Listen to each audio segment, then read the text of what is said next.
from Rio to Brasilia. So my father went to Brasilia to sell meat to the workers that was working there, building the capital. So he spent all his career in the meat business. So my brother and I, we start very young in the business, and we have been growing and expanding our business, so we became the largest.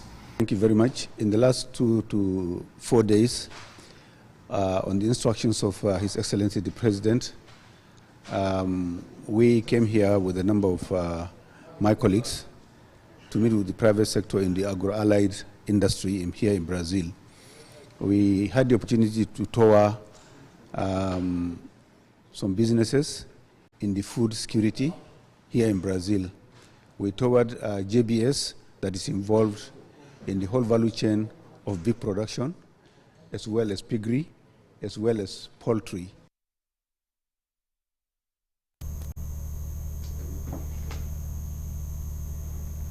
The House of Representatives Committee on Solid Minerals has expressed their satisfaction with the Ministry of Solid Minerals Development's failure to provide detailed reports on its projects. The committee, chaired by Honorable Wavy Jonathan Gaza, demanded comprehensive documentation on all projects executed in the past year, including budget allocations, contractors, project statuses, and expenditure details to be submitted by next Tuesday. During a budget defense session, the committee criticized inconsistency in the ministry's presentation and the mention of several projects. Gaza stressed the need for transparency, stating that the committee cannot appropriate if it does not know the true status of the utilization of funds given to a sector. Permanent Secretary of the Ministry, Mary Ogwe, revealed that the ministry was allocated 25.05 billion naira in the 2024 budget, with 894.4 million naira for overhead and 23.15 billion naira for capital expenditure.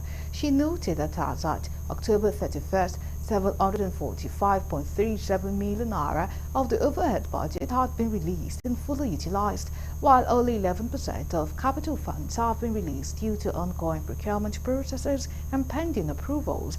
The committee insisted on a reviewed and comprehensive submission, including details of all contractors, advertisement, and Federal Executive Council FEC approvals to ensure accountability and transparency in the ministry's operations. And please don't give us any half-baked document again. Every line must be adhered to, line by line, and give us the procurement, the advertisement that was done, the code, the contractor, and everything.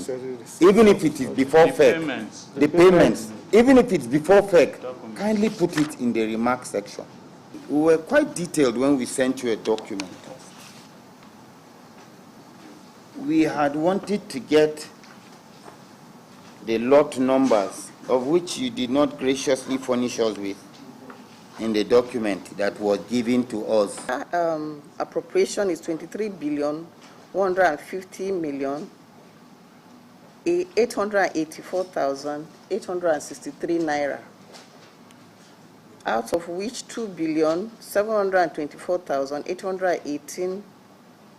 724,818,977 has been released. And so the balance is as shown. So percentage performance is 11%. 11% had been released, and percentage performance is 100%. What we are practicing is bottom up, am I correct? Fantastic. Does that stop you from awarding contracts? Because what I realize is that if you award, and then when they execute or whatever, then, am I correct? So why 11%? When you say 11%, I want to understand what that 11% means. Because you say when you say 11% releases, it's an indictment on the government to say that the government has already released 11%. That is not correct from bottom-up approach.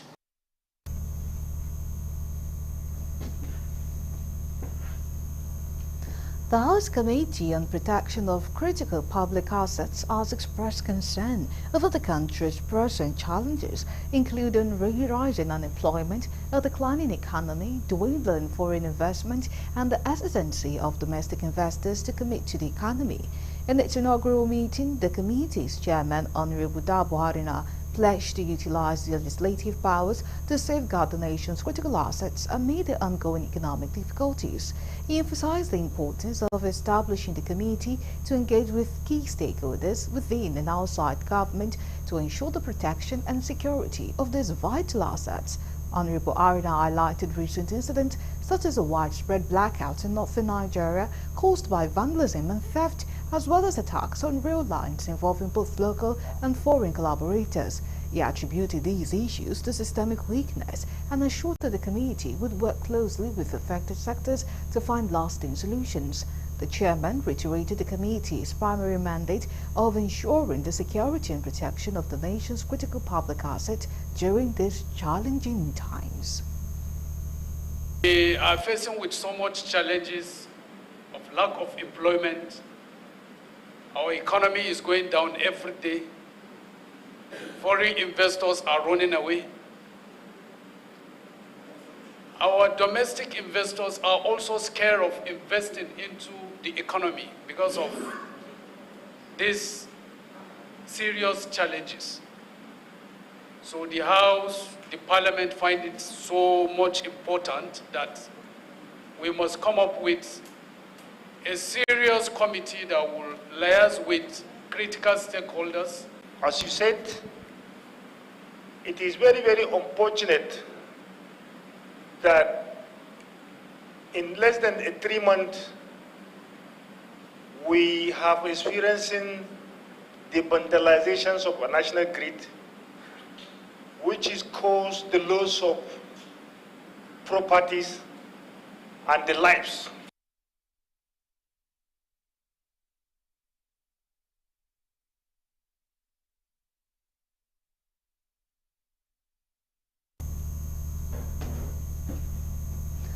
The Supreme Court on Friday nullified the National Lottery Act 2005 enacted by the National Assembly.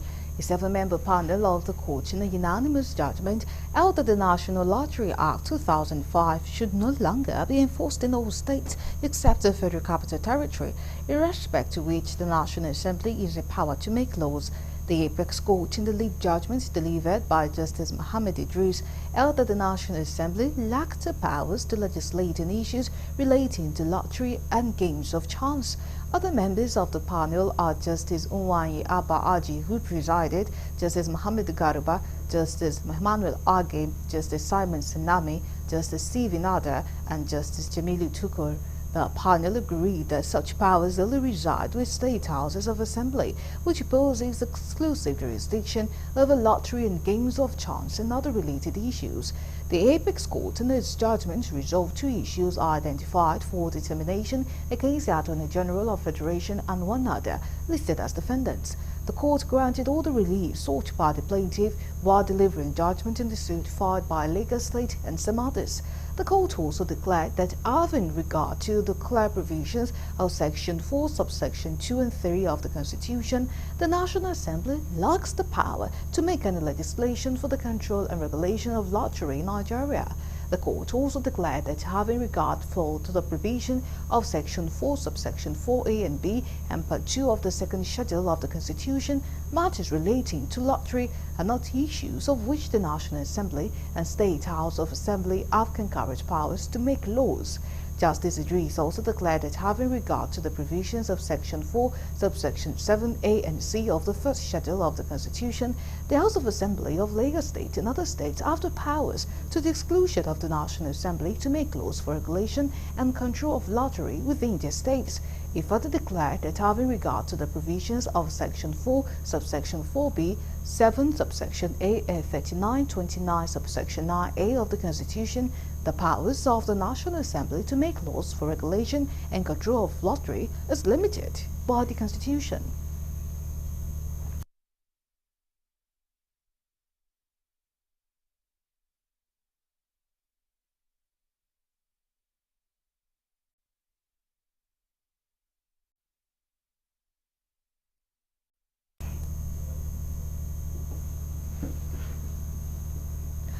following the rejection of a bill proposing a single 6-year term for the president, state governors and local government chairmen, along with zonal rotation of executive positions and same-day elections, the principal sponsor, Kenga Ogochiere, a 33 co-sponsor, says a vow to reintroduce the bill after further consultations. Describing the rejection as a temporary setback in Abuja, from Friday, Ogochiere emphasized the need for constitutional reforms to promote justice, equity, and fairness in Nigeria's democracy. He argued that conducting all elections on the same day would reduce costs and curb electoral malpractices, while power rotation between regions would help de-escalate political tensions. He further noted that a single 6-year term would allow leaders to focus on governance without the distractions of re-election campaigns. The lawmakers expressed their determination to continue advocating for the bill and hope to garner support for its passage in the future.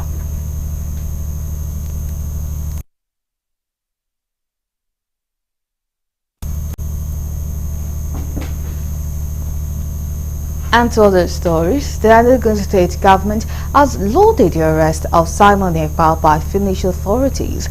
The state government, in a statement on Friday by the secretary of the state government, Professor Chido Birionia, described Ekpa as a terrorist and criminal with no regard for the well-being of the Igbo people. The Enugu SSG expressed readiness of the administration to present evidence against Ekpa, who the government accused of exploiting and destabilizing the southeast region. The Finland-based separatist was arrested and remanded in custody by district court in Lati on charges of terrorism, a development that the state government believes will enhance peace and stability in the region. Meanwhile, the proscribed indigenous people of Biafra IPOB has also distanced itself from Simon Ekpa, saying he's not a member of the group. You're still on to the news on Galaxy TV. Coming up next.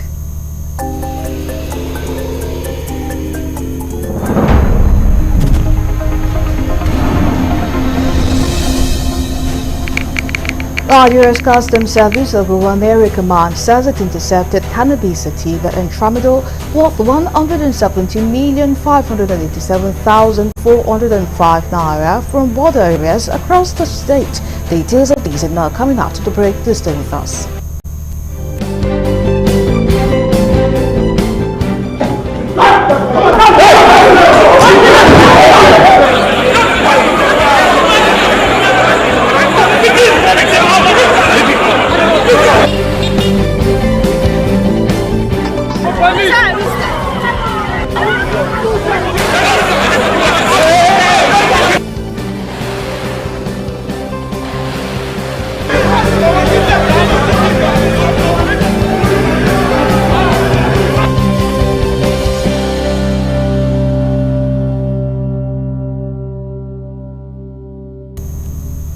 We are glad to have you back. Now, for more updates and latest news, please visit our website www.galaxytvonline.com.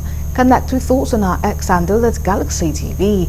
Subscribe to our YouTube channel, youtube.com/Galaxy TV News. You can follow and interact with us on our Facebook page, facebook.com/Galaxy TV. Remember to follow and tag us on our Instagram page at Galaxy TV. Our social media platforms are user-friendly and can always accommodate your live updates and comments, as you can easily scan our IG QR code. Now to the story teased earlier. The Nigeria Customs Service Ogun One Area Command says it has intercepted cannabis sativa and tramadol worth 117,587,405 naira from border areas across the state. The area controller, James Ojo, disclosed this during a media briefing on the interception and handing over of the contraband to the National Drug Law Enforcement Agency (NDLEA) on Friday. Correspondent John Felix reports that the contraband are cannabis sativa, 5,256 coconut-sized wraps valued at 46,981,742, cannabis sativa, 46 book-sized wraps valued at 411,179,000, and 202 bread-sized wraps valued at 10,744,302 naira, and 430 sacks valued at 16 million and 182 naira. The controller said that the contraband was seized at Agbawo Igakoto area of Yowa North Local Government area and the Mekwafon access, among others. The controller maintained the successful interception of these substances showed the command's unwavering dedication to safeguard and mitigate the risk it poses on youth, families and communities. To 21st November 2024, through credible intelligence and strategic operations, the operative of Ogun 1 Command intercepted and seized substantial quantities of cannabis sativa and Tramaking tablets, another brand of tramadol. The seizure consists of 403 sacks and 6,504 parcels weighing 7,207.7 kg and 362 packs of Tramaking tablets of 225 milligrams each. Receiving the exhibits, Olusegun Adeyeye, Controller NDLEA Idiroko Special Command, applauded the Customs Area Command for their doggedness, efforts and contributions in fight against illicit drugs. Adeyeye stated that the seizure is a testament that NDLEA and Customs are energizing the fight against drug abuse. I want to use this opportunity to commend the Nigeria Customs, most especially Ogun 1, for achieving this feat of arrest and seizure.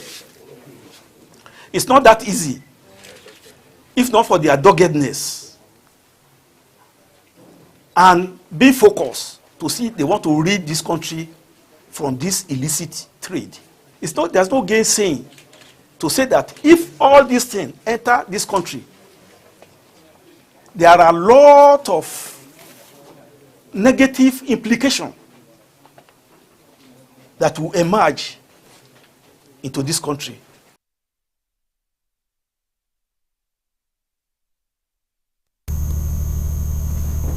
Still on security-related matters, the anti-kidnapping unit of Enugu State Police Command says it has arrested two suspects, Ikechukwu Okoye and his girlfriend Juliet Obodo, for kidnapping and murder of a 70-year-old woman, Mary Nwatu. The command, in a statement by its spokesperson Daniel Ndukwe, made available to newsmen, said the suspects were arrested for kidnapping, killings and burying the 70-year-old in a shallow grave sometime in September 2024. The victim was said to have been missing in September 15, 2024, after all efforts to locate her proved unsuccessful. The suspects were said to have contacted the children, demanding a ransom of 6 million naira. The police confirmed that after interrogation, the suspects confessed to the kidnapping and killing of the victim, as they took the police to the shallow grave where she was buried in an uncompleted building inside the compound. The victim remains have been exhumed and deposited at the mortuary for preservation and autopsy, while the suspects will be arraigned in court after the conclusion of investigations.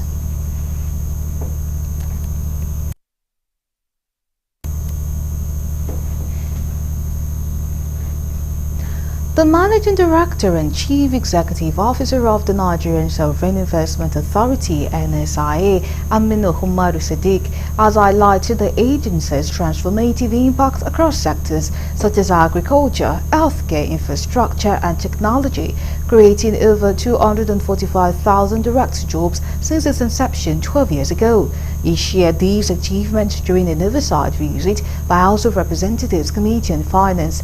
He said in agriculture, NSIA has supported over 236,000 farmers through targeted investment, infrastructure initiatives, including the development of the 10 MW solar project in Kano State, which created over 500 jobs, and the delivery of 3 motorway projects spanning 515.4 kilometers. Additionally, the NSIA, in collaboration with Currentco, established infra credit facilities and financial closure of 21 infrastructure projects valued at 218 billion naira. The authority has advanced healthcare by completing 3 major hospital projects, delivering over 282,100 patients visits and 150,000 chemotherapy sessions. It is expanding its footprint with plans for 23 diagnostic centers, 3 oncology centers, and 7 catheterization labs nationwide. Umar Siddiq noted NSI's commitment to renewable energy through its $500 million renewable investment platform for limitless energy Ripple, which aims to generate 70 MW of energy for 9,000 connections. Deputy Chairman of the House Committee on Finance, Seydou Musa Abdullahi, commended the NSI for its fiscal prudence and global ranking as the best sovereign wealth fund alongside New Zealand in 2023. NSI has always been very focused on healthcare, but of course the amount of capital that we have relative to the challenges in that sector is modest. So we decided to create MedServe and say that we are going to be focused on the oncology space, that's the cancer space. And we built 3 centers about 3 years ago, a center co-located in Louth called NLCC, an oncology center. We also built 2 diagnostic centers in Kano and in Umuahia. I accompanied my governor on a study tour of the sugar economy in Brazil. And what I saw there was a mind-boggler. It was an eye-opener, and it gave me some heartache because I acknowledge and affirm that as a country, we've not been able to define what we really need.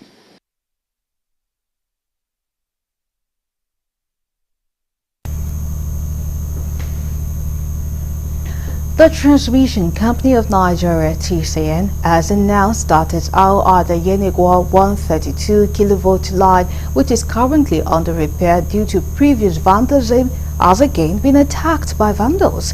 According to the General Manager, Public Affairs of the company, Ndidimba, the attack, which affected 29 to 31, resulted by the theft of approximately 1/3 of the conductor. According to her, a team of TCN engineers led by Engineer Emmanuel Akpa, General Manager of the Port Harcourt region, has conducted an inspection of the site. The statement said preliminary findings indicated that the incident occurred at night, and in an attempt to prevent further theft while repair arrangements are being made, local securities have been engaged at Ulai Kata in Al-Ada East Local Government area to secure the site until repairs are completed. Additionally, the line will be energized from the Al-Ada end as a preventive measure as efforts to replace the stolen 250 mm conductors are currently underway. TCN also said despite challenges posed by difficult terrain and flooding, the restringing of the Al-Ada Yenigua 132 kV line is approximately 85% completed. The company said its engineers from Benin sub-region have initiated repairs to prevent the collapse of the affected towers and to avoid disruption of bulk power supply. It maintained that the incident underscored the urgent need to combat the growing problem of vandalism and theft affecting Nigeria's power infrastructure, just as it called on the public to support efforts to address these crimes, which has significantly hampered the expansion and stability of the national grid.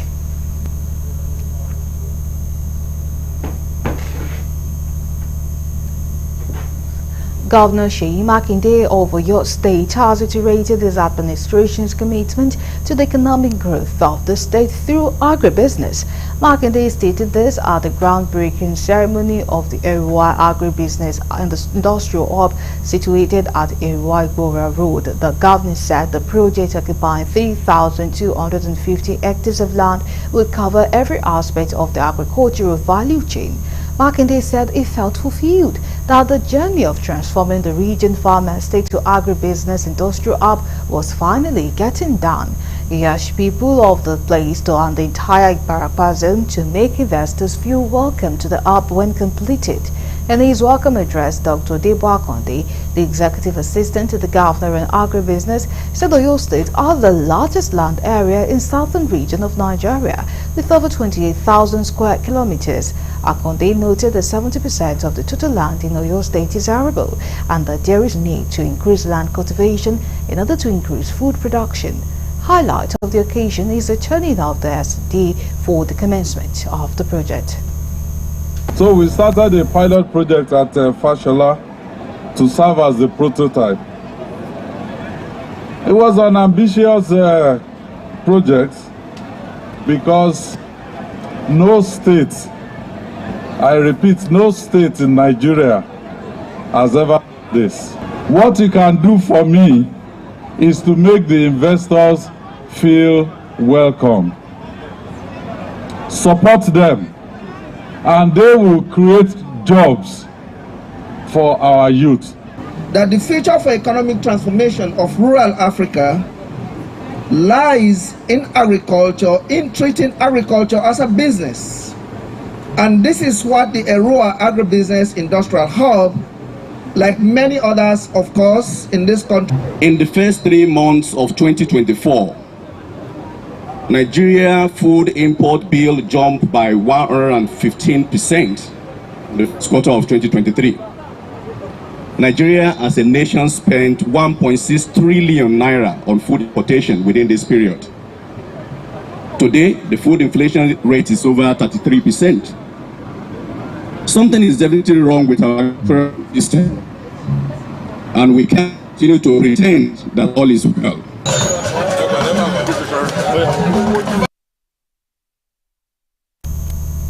You're still on to the news on Galaxy TV. Let's go on a break. When we come back, the news continues.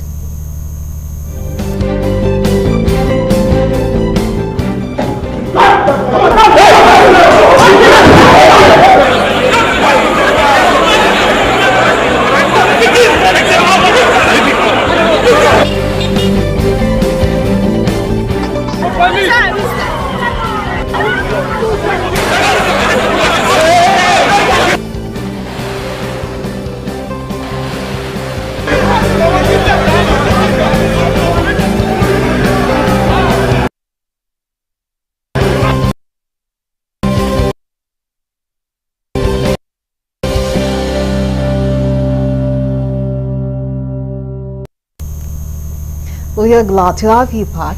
Moving on with the rest of the stories, Ekiti State Government has assured of continuous commitment to development of tourism in the state. Director General of the Bureau of Tourism Development, Wale Ojo-Lanre, stated this while engaging key players on the design and development of tourism policy for the state. Ojo-Lanre noted that Governor Biodun Oyebanji has directed the involvement of stakeholders in design of the policy to ensure its success.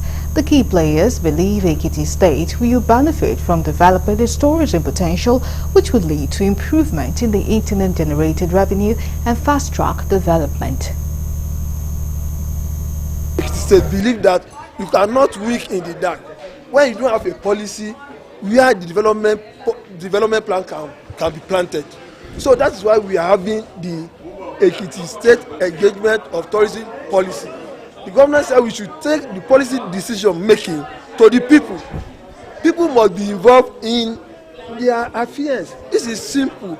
Take it to the people. Don't sit in your office and develop a policy and force it on the people. For sustainability, let the people decide, and this is what our policy. Let them be included. Let them contribute their own quotas, their own decision. We want our policy. We want the tourism to run like this. That will make it sustainable. Tomorrow we will not be here. And so there's no reason why we shouldn't, with what we have here, there's no reason why we shouldn't be able to make some good money from tourism. If you are well organized, well branded, we take care of the security, and then we have ways of transporting people to Ekiti. I must commend the state government, the governor of Ekiti State, His Excellency Biodun Oyebanji.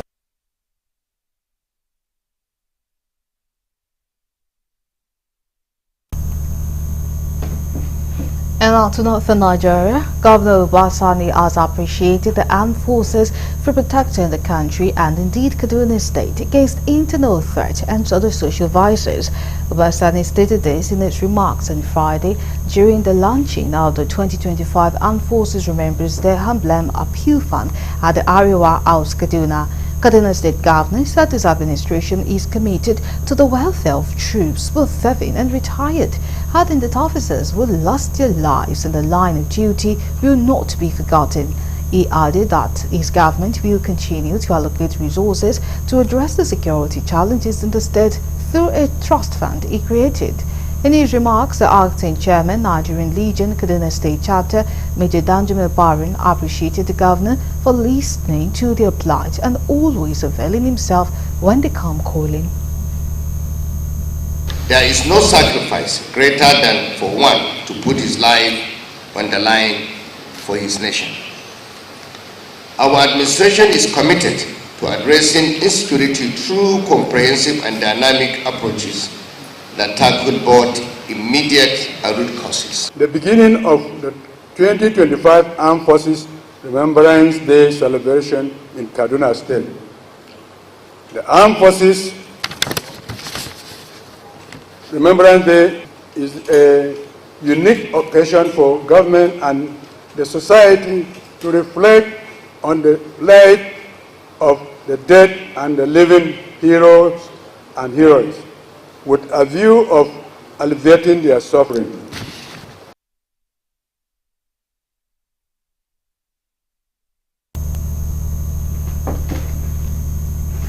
Lagos State Government has announced traffic diversion to accommodate the maiden edition of 10-kilometer capital city race scheduled for Saturday, November 23rd. The State Commissioner for Transportation, Oluwaseun Siyemi, announced the diversion in a statement signed by the Ministry's Deputy Director, Public Affairs, Bolanle Ogunlola, on Friday in Lagos. The Deputy Director quoted the Commissioner as indicating that the race would be held between 5 a.m. and 11 a.m. He said to this end, the following route starting from ShopRite Alausa Ikeja inwards Billing Ways to Kudirat Abiola Way, Okwebi Link Bridge, Okwebi Glow Tower inwards Allen Avenue, Allen Junction will be partially closed to vehicular movement. Other routes that will be closed are GT Bank on Adeniyi Jones, AP Filling Station on Oba Akran Avenue, Samsung Authorized Service Center to Police College Sports Secretariat to James. Consequently, all junctions and intersections from ShopRite Alausa Ikeja to the destination Police College Sports Secretariat James will be blocked. The National Identity Management Commission says Nigeria will have to pay for the new multi-purpose National Identity Card due to limited government revenue. Head of Card Management Services at NIMC, Dr. Peter Uwegbu, said this at the Tuesday roundtable organized for journalists in Lagos. He said on Friday that the payment was to ensure that it was produced for only those who needed it.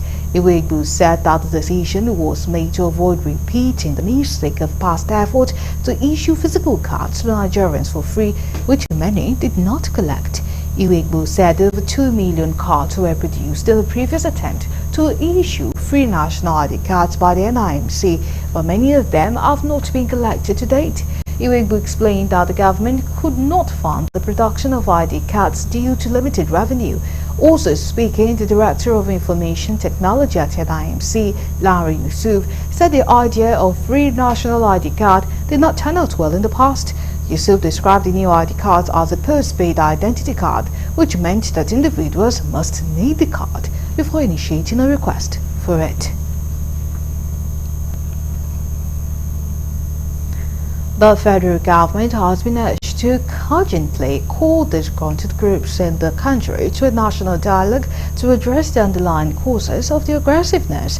Speaking with journalists on the debate among lawmakers on the state of insecurity in Nigeria, Senator Ned Nwoko, representing Delta North, emphasized the urgent need for increased security personnel in Abadam and Mat local government areas of Borno State. I represent the good people of Delta North, Delta State. Mr. President, just aligning myself with most of the speakers, but particularly the last speaker, our horse rider, Senator Aliu. It's just the fact that there's insecurity across the nation. And we keep talking about it and keep thinking that empowering our soldiers or our police is the solution. I take a different view.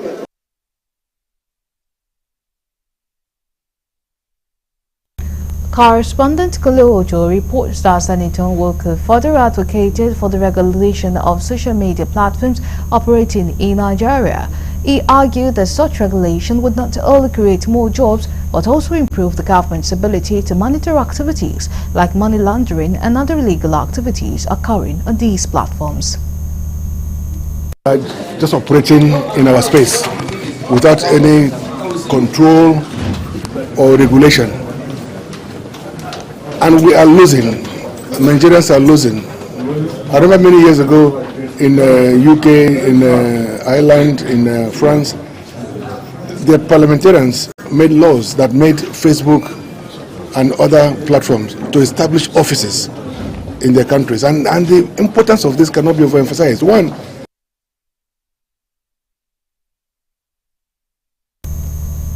now we move to the international desk for more news.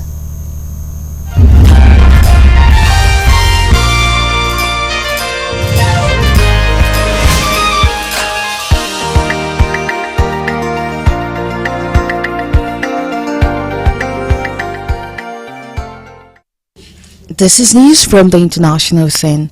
A second Australian teenager has died of suspected methanol poisoning, bringing to 6 the number of foreign tourists who have died after apparently drinking tainted alcohol in Laos. The family of Olibawas, 19, said it was with broken heart that they confirmed the death more than a week after she fell ill in the tourist town of Vang Vieng. Our friend Bianca Jones, also 19, and British lawyer Simon White, 28, from southeast London, were confirmed to have died on Thursday. An unnamed US man and 2 Danish women, aged 19 and 20, are also among the victims of the suspected poisoning, believed to be connected to bootleg alcohol. In a statement released on media on Friday, Ollie's family said they were taking comfort from the fact that she has brought so much joy and happiness to many people.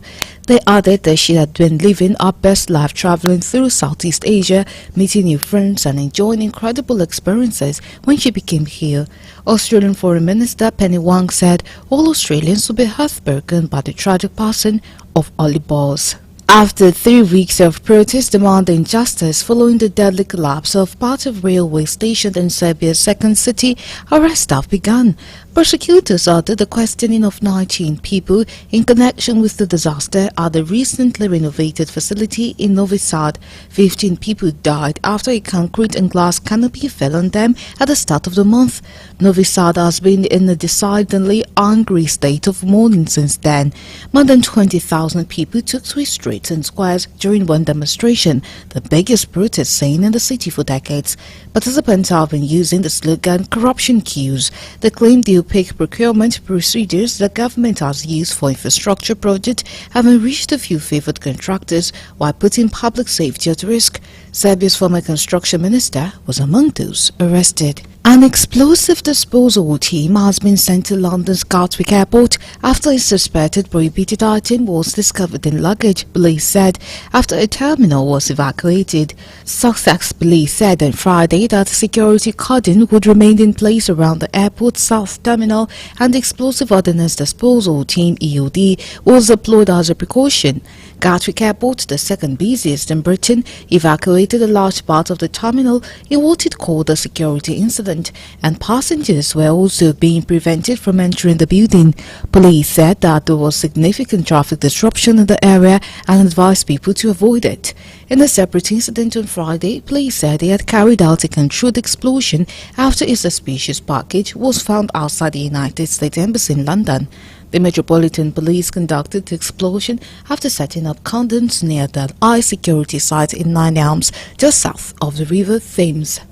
Still on the international scene, Ukraine's parliament has cancelled its session, lawmakers say, citing the risk of a Russian missile attack on the capital, as the Kremlin said a hypersonic missile strike in Dnipro was a warning to the West. The closing of parliament on Friday followed a decision by several foreign embassies to temporarily shut operations over the threat of a strike in Kyiv. There was also a recommendation to limit the work of all commercial offices and NGOs that remain in that perimeter, and local residents were warned of the increased threat. MP Mikhail Potariev said Another member of parliament, Oleksiy Goncharenko, described the decision as ridiculous, saying it only created even more panic in Kyiv and played into hands of Russian President Vladimir Putin. Ukrainian President Volodymyr Zelensky's spokesperson told journalists that the presidential office was working as usual. Kyiv has been regularly targeted by Russian missiles and drones since Russia's full-scale invasion of Ukraine began in February 2022. U.S. President Joe Biden has called an international criminal court war crimes arrest warrant for the Israeli Prime Minister outrageous. The ICC also issued an arrest warrant for Benjamin Netanyahu's now-sacked defense minister Yoav Gallant and the Hamas commander Mohammed Deif, who Israel says was killed in July. Judges said that there were reasonable grounds to believe the three men bore criminal responsibility for crimes during the war between Israel and Hamas. Europe and US were splitting their response to the warrant, with several European countries saying they respect ICC's decision. The British government said it respected the independence of the court. Whatever the ICC might imply, there is no equivalent, none, between Israel and Hamas, Biden said in a statement. We will always stand with Israel against threat to security. Both Israel and Hamas reject the allegation made by the ICC. Gallant said the ICC placed the State of Israel and the murderous leader of Hamas in the same role and thus legitimizes the murder of babies, the rape of women, and abduction of elderly from their beds. Israel denies the allegation that its forces are committing genocide in Gaza, which is the subject of a separate case before the International Court of Justice. Lastly, on the international scene, U.S. President-elect Donald Trump has nominated veteran prosecutor Pam Bondi as his new pick for Attorney General, hours after Matt Gaetz withdrew name from consideration. Bondi has a long track record in law enforcement and previously served as Florida's Attorney General. The 59-year-old is a long-time Trump ally who defended him during his first Senate impeachment trial. Losing his first choice, Gaetz, to run the Justice Department is a setback for Trump, but his new pick should have a less bumpy ride from senators who must approve the appointment. Pam was a prosecutor for nearly 20 years, and she was very tough on violent criminals and made the streets safe for Florida families, Trump said in a social media post announcing his choice. Bondi has been close to Trump since his 2016 campaign, telling voters at a recent Trump rally that she considers him a friend. In 2019, she joined his White House to focus on proactive impeachment messaging, serving both as his legal advisor and the defense attorney during his first impeachment, during which he was acquitted. She continued to be part of Trump's legal team in 2020 as it made false claims that the election had been stolen from Trump due to voter fraud. And that's it from the international scene.